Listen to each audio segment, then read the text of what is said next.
بسم الله الرحمن الرحيم. معكم دكتورة ماجدة الناظر تاني. هنبدأ دلوقتي نتكلم على السايكلوفيليدي which are the cystodes having rounded suckers in the scolex. First is T.saginata. We call it also beef tapeworm. We know that Diphyllobothrium, we called it fish tapeworm or broad fish tapeworm because it has all the segments broad. This is called beef tapeworm because infection comes when we consume beef meat. It is called also ball tapeworm because it doesn't have a rostella. The disease is T.saginata. Distribution is in the temperate zone where there is cattle raising areas. The hosts are man definitive host and cattle as intermediate host. This is the life cycle of T.saginata. In brief, we have the adult in the small intestine. With the scolex attached anywhere in the small intestine, and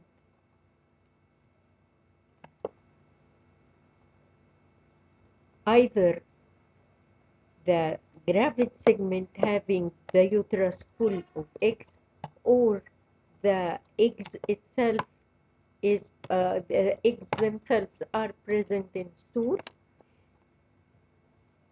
When the buffalo eats this one, the buffalo, when it eats any grass or anything contaminated with human stool, the oncosphere comes out from the egg and penetrates the cattle intestine to settle in its muscle or in the heart of the cattle, where it transforms into Cysticercosis. We call it here Cysticercosis bovis because it is present in cattle, or it is bovine in origin. When man eats undercooked meat of cattle, he will have the infection, and this inverted scolex becomes evaginated or inverted, and evaginated or everted and attached to the intestine. The neck here gives rise to the strobila, and infection is settled within 2 months. It will be fatal.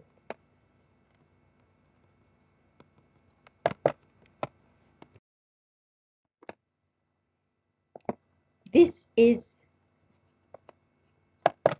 here, this is the scolex of T.saginata.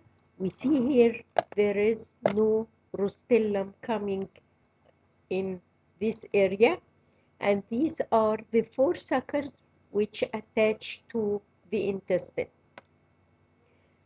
This is the strobila of tinea.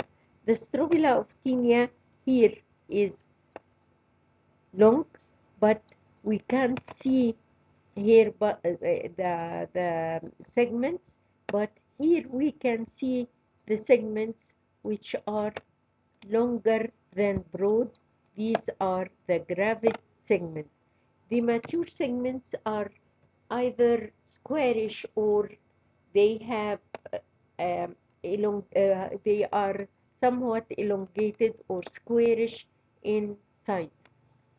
This is the gravid segment of T.saginata. We can see that this is the uterus here, and these are the branches of the uterus, which are compound branches with lateral projections, and they are very numerous. They are about more than, we can say that they are more than 18 or more than 20, the main branches here, which come from the uterus.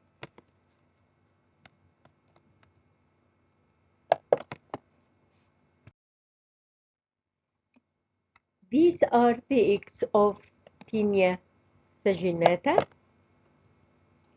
Here we can see a fully formed egg with an outer membranous part, inner thick part, and here is the oncosphere or the embryo, which we call hexacanth embryo because the longitudinal lines here are the hooks of the embryo. Here is the diagram showing the embryo 4, which is the wall of the egg. We call it embryo 4. So the egg has both membranous and thick-walled embryo 4, the inner one, which stays around the egg, giving it shelter till it is swallowed by the intermediate host. Here is the shape of the eggs under the microscope, and we can see the hexacanth embryo, and these are the hooks here are evident. This is the Cysticercosis bovis. We can here see that this is the inverted scolex coiled on itself like this, and this is the part which will be the neck, and this is the cyst wall here around the embryo or the larval stage.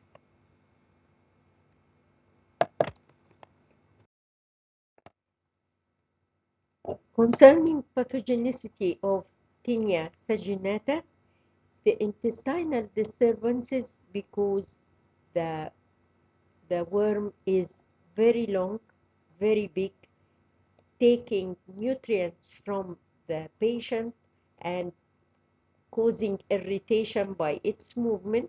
So there are intestinal disturbances as hunger pains.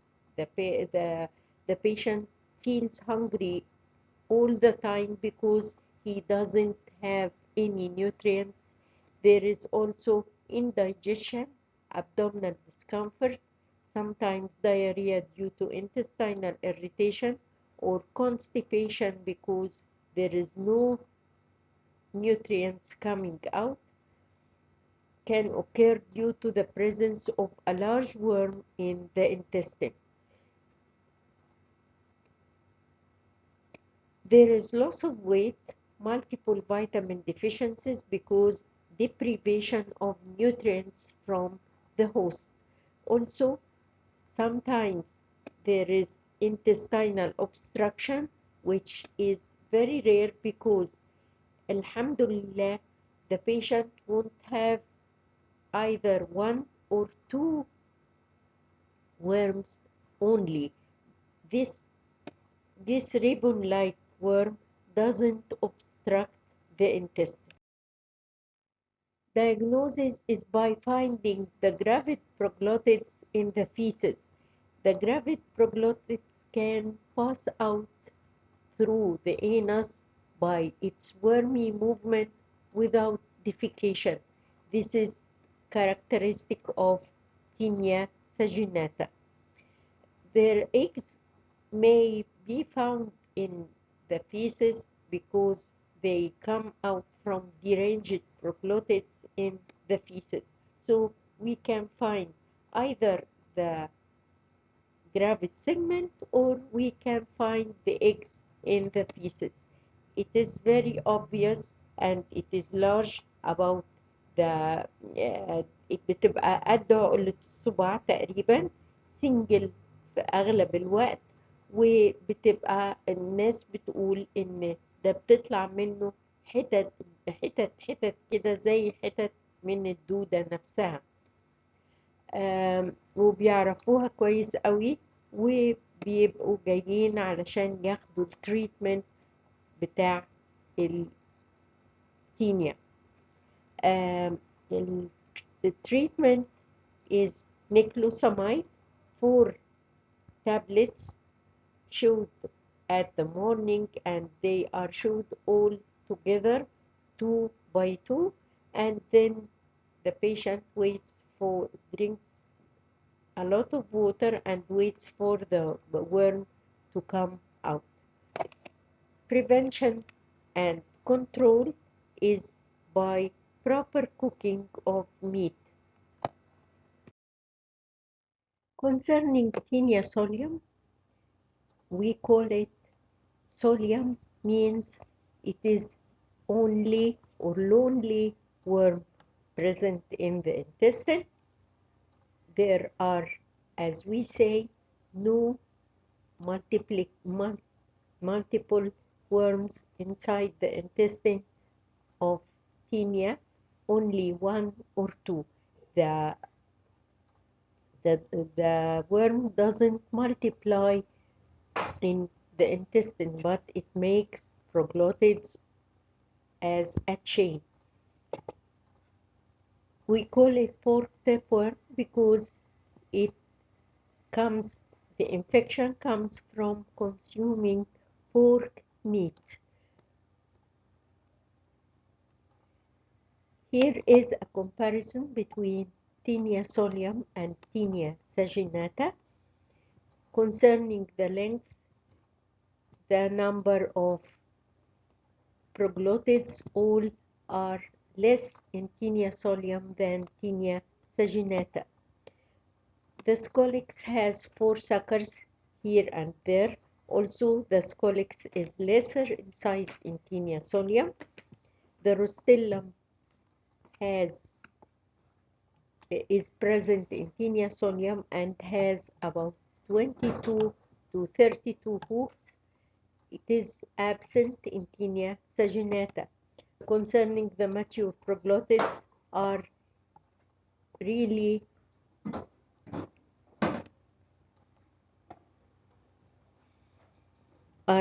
similar, but there is something structured in the vaginal sphincter is present in T.saginata and absent in Taenia solium. Concerning the gravid proglottids, this is the real differentiation between Taenia solium and T.saginata apart from the scolex. It is the uterine branches, the lateral main branches are about 7 to 20 in Taenia solium, but they are more in T.saginata, as we said before. If they are more than 15, we must consider that the gravid proglottid is of T.saginata. They come out from the host in groups passively, and in Taenia, passively means they don't go outside the intestine by themselves like in T.saginata. They must go out with defecation, but in T.saginata we can find the gravid proglottids coming out by their own movement. The final host is man in T.saginata and in Taenia solium, but the intermediate host is the pork in Taenia solium, and also man and dog can act as intermediate host. This means that the egg of Taenia solium is infective to man, and it can form cysticercosis in man, so a disease called cysticercosis. because the Cysticercosis can be present in men.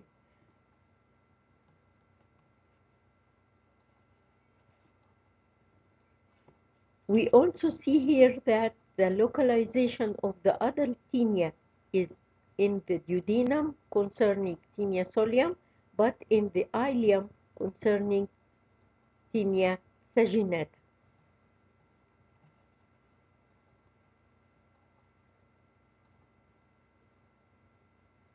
The Cysticercosis is present in cardiac, skeletal muscle, brain, eyes, subcutaneous tissue, and around the bones. In case of tinea saginata, it is present only in skeletal and cardiac muscles. This بالنسبة للتينيا solium, this occurs in man and also in the animal intermediate host.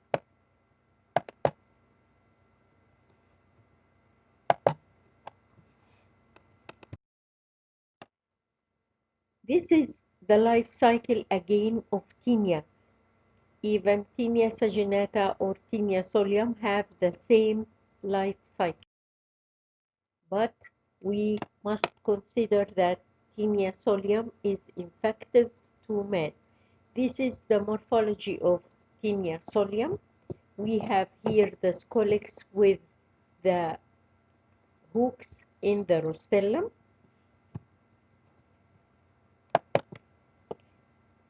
These are the hooks in the rostellum here, and also these are the main branches. You see they are very few. This is also another gravid proglottid of tinea solium.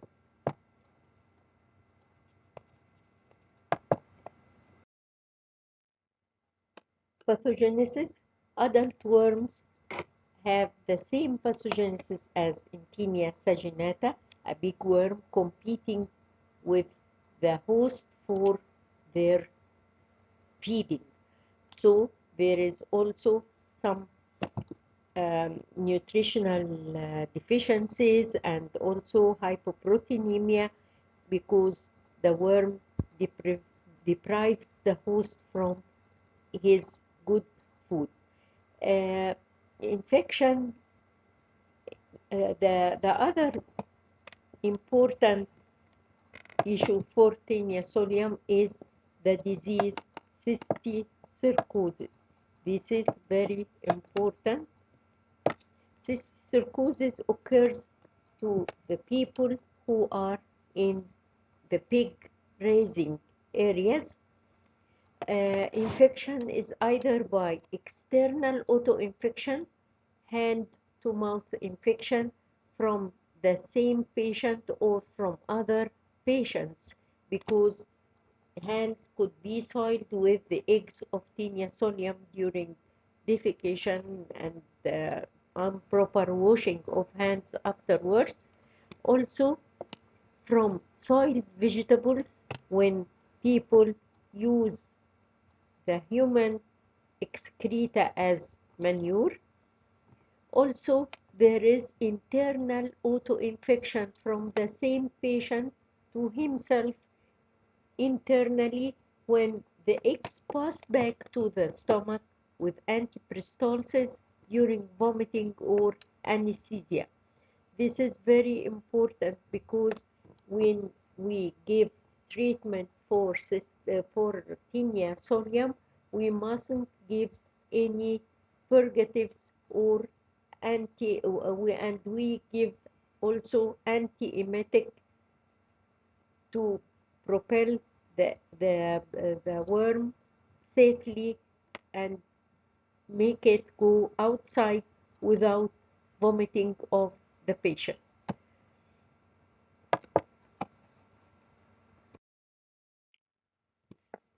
The sites of cysticercosis are the liver, because of it is the main site when the oncosphere comes with circulation to the liver first, then the lungs, then the brain, then the kidneys, and also the muscles. Ocular cysticercosis can occur in the anterior or posterior chambers of the eye, and this makes sudden blindness of the eye affected with the cysticercus. Also, the cysticercus becomes surrounded by fibrous capsule and eventually calcification can occur. This is common in case of muscular affection. Clinically, cysticercosis may pass unnoticed if it is in internal viscera like the liver or the kidneys. In case of muscles, it causes myositis or muscle pain during movement and limitation of movement. Neurocysticercosis causes focal symptoms and Jacksonian fits in the affected patient and could be noticed somewhat after death. This picture shows the case of neurocysticercosis with the cysticerci lodged in the brain, and on it, like this one here, this is on the brain, on the surface of the of the brain in the meninges, and this one is the diagram of, the whole worm of tinea with the scolex. These are immature segments, and these are mature segments, and these are gravid segments here.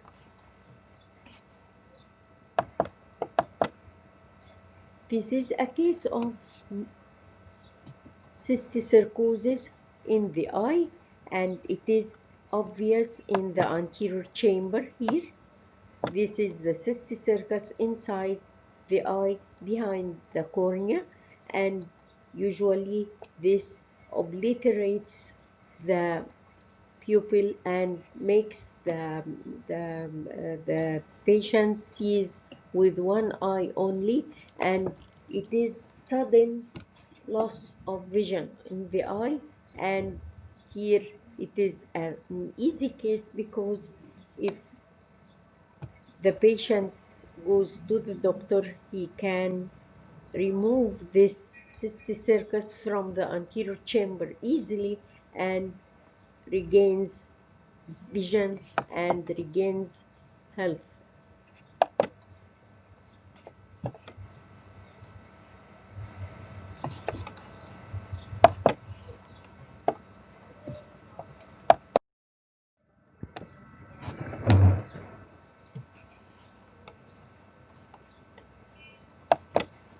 This is the picture of a cysticercus, and the ruler here shows that it is about half a centimeter in diameter, and it is cystic transparent structure. Here is also another case of cysticercosis in the eye. This is an X-ray showing many calcified cysticerci here in the tibia, or around the tibia, in the muscles around the tibia or in the leg muscles. These also are cysticerci. Here they are magnified by microscope to see the scolex or the invaginated scolex inside.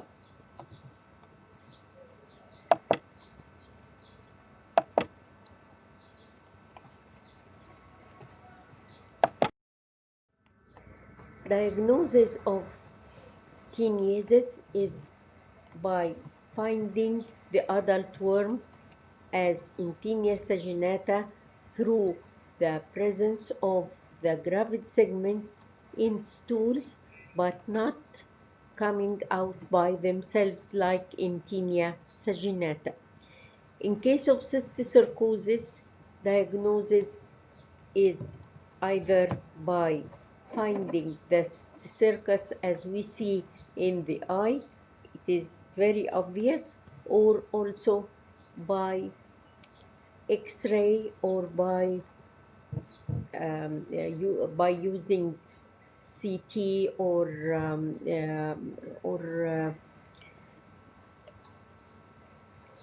or by other radiological procedures. Also, we can do serology, which helps in diagnosis of cysticercosis. Also, biopsy, whenever possible, can help in case of cysticercosis. Calcified cysticerci can be seen easily by X-ray, but also we can use the sonography to see, or ultrasonography, CT and magnetic resonance can show the lesions in the liver or in the brain. Also, serology, as we said before, can help in diagnosis.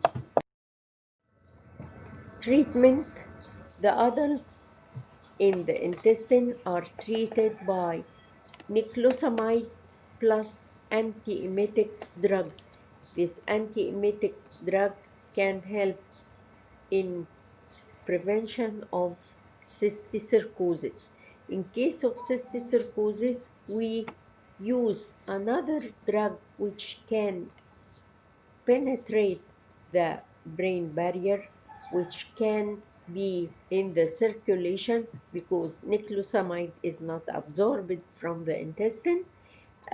We can use albendazole or praziquantel to treat cysticercosis, and we give also steroids to help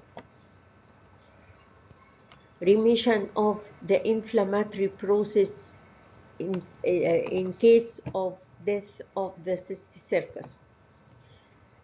Prevention and control is by sanitary sewage disposal. This is the main parameter, because in case of stoppage of the contact between the intermediate host and the eggs is very important. Also, avoiding plant fertilization with human excreta, which can occur in Far East or in Latin America.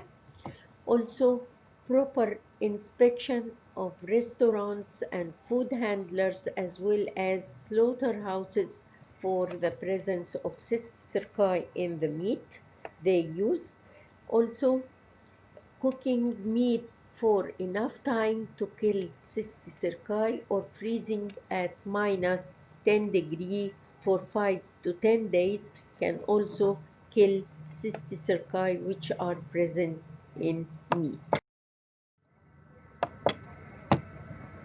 This is a case of neurocysticercosis, and we see here it is easily to be taken out because it is in the pia mater or other stages of meninges. This can be seen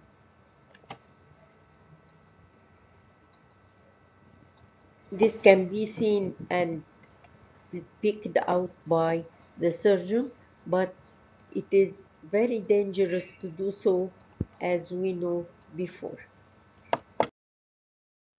Thank you for listening. I wish I would benefit you from this lecture, and see you in the next lecture.